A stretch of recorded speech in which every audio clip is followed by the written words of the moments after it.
what you got in your point guard, Knicks fans. You know what you got in him. He's a superstar. He is a superstar. You know what you got in your point guard. Which one of those players whose names are thrown out there, how would they fit if you insert them side by side with that man in New York? So let's start with our boy. Let's start with let's start with Julius Randle. What if we decide to run it back? What if we decide to run it back and keep Julius Randle at the helm? Because in that interview that he did with Paul George, it was a good interview. If you haven't seen it, go check it out. It was a good interview. I'm not going to hate. I don't know. I think it's from the 90s. I have an anti-West Coast bias because they've always had an East Coast bias. All right? And you could tell Paul George and Julius, they was on that West Coast vibe. Julius had, he had the fit on that was real West Coast, even though he threw on the New York fitted. I think somebody said Steve Stout must have saw him and was like, put the New York fitted on.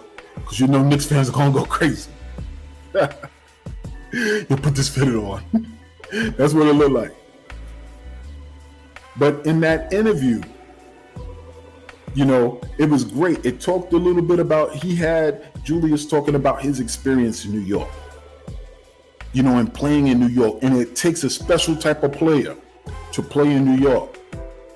So go check that interview out. But I want to talk about Julius right now. So it's only been 1 year, and that's something that Paul George said to Julius. He said, you had a phenomenal year this year. And it coincided with Julius saying, I play my best seasons when I'm playing with a better player, with better players.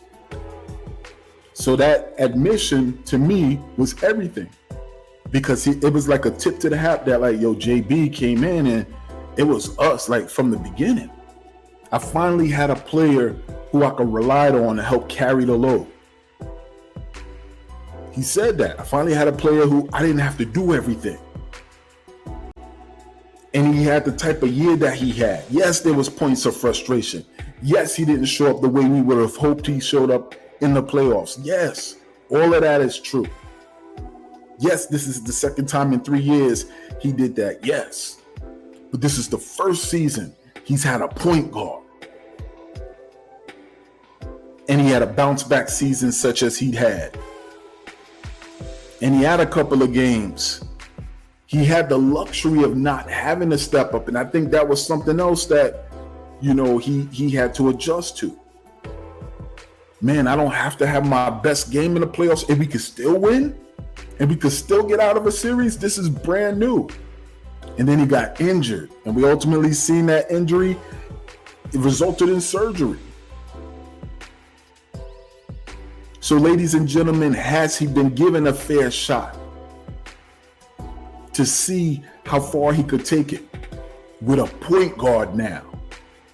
Can he ascend even higher than multiple-time All-NBA player, then multiple-time All-Star, then former most improved player of the league? Are we not letting Julius cook?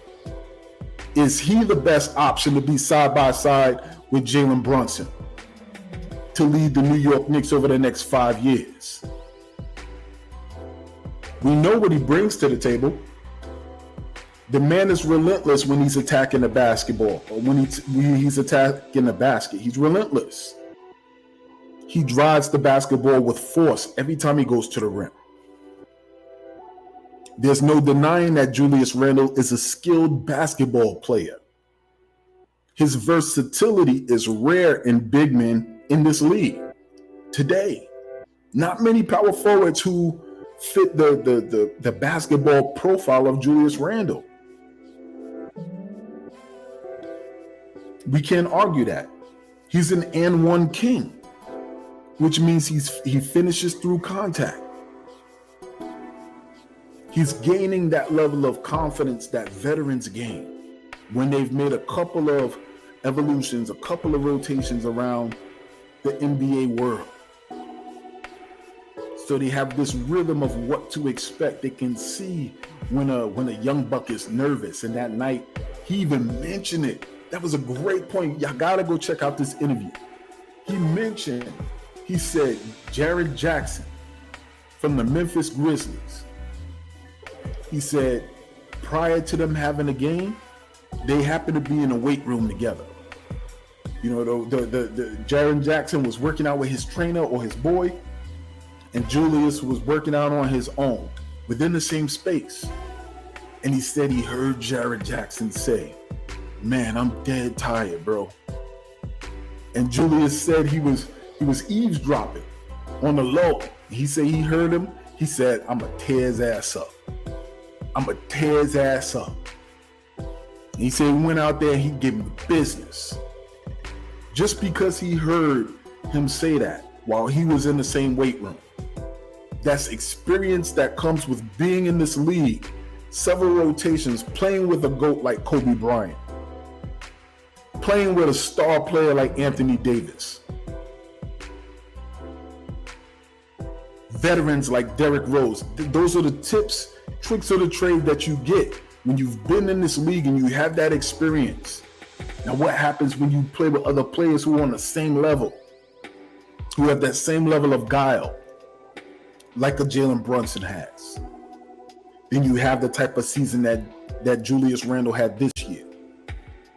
Imagine how much better they will be next year with more cohesion, with an opportunity to work out or maybe connect over the summertime. We ain't losing to no kids or no pickup cats off the street like we did in the summer pro leagues last season. When Jalen Brunson just arrived on the doorstep, didn't even unpack his bags before he called them and say, yo, let's run with these cats. Let's connect with the city. We could play pickup, and then ESPN want to plaster it all over the news. The New York Knicks already losing to bums off the street. That's not going to be the case next year. Who knows? Julius Randle may go on an MVP type of tear next year because he has a point guard and he has a team full of young players who have another year of experience. So do we move forward with this man? Do we move forward with him? The man has, ball handling skills, just not on that spin move. But there's no question that man historically has helped us move the ball around. Sometimes when he first got here, we give him the responsibility of being the point forward. He has versatile basketball skills. He was a top player coming out of high school for a reason. He was a top pick in this NBA draft, not the number one pick, but I think he was up there. I think he was the number 2 pick. He is no slouch.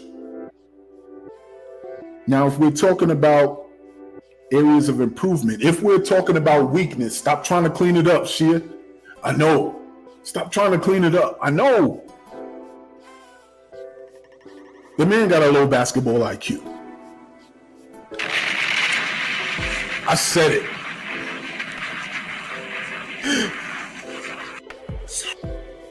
Sorry, bro.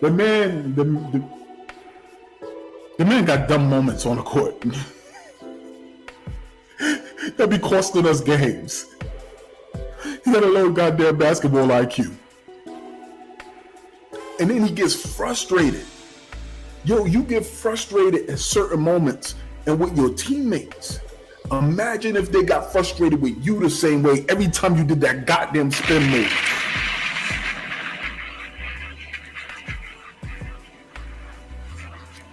You know where Derrick Rose is from. Imagine if he got frustrated with you.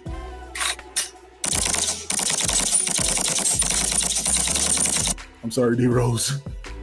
I'm sorry, Chicago. Imagine if they reacted the same way. Imagine if Obi reacted the same way. Every time you look somebody off or you went for that spin move or there's a play where you forcing the basketball and you clearly now got more talented players on the court with you. People still got to calm you down. We disguise it as passion. Come on, man, you're a man. Have some type of self-control.